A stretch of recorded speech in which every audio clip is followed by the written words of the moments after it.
Hello everyone guys, magluluto tayo ng pampano. Ibe-bake lang natin guys. Ito guys ang ating mga sangkap. Meron tayo guys ginger, onions, garlic, tomatoes, jalapeno, bell pepper.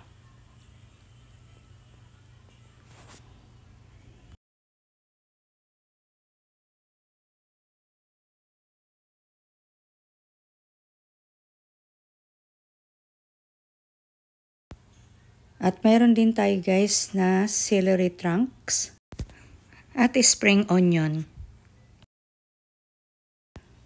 Pagsama-samahin lang natin guys sa malaking bowl.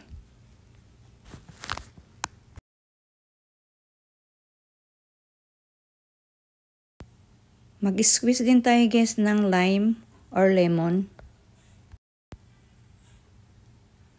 Maglagay din tayo guys ng black pepper. Haluin lang natin. At soy sauce guys. At garlic powder. Mayroon ako guys dito 2 pirasong pampano.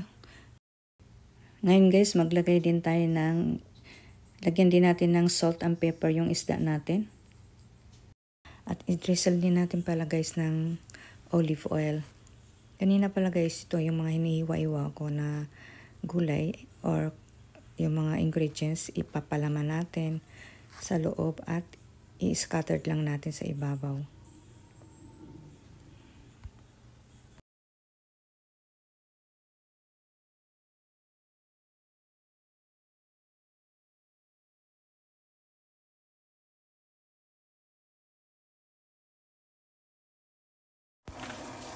I-bake natin to guys ng mga 45 minutes. After 45 minutes guys, alisin muna natin sa ating oven. Babaliktarin lang natin guys sa kabila.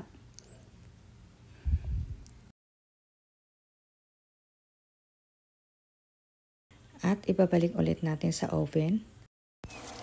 I-bake ulit natin guys ng mga 10 minutes. After 10 minutes guys, ito na luto ng ating isda na pampano. Thank you for watching guys.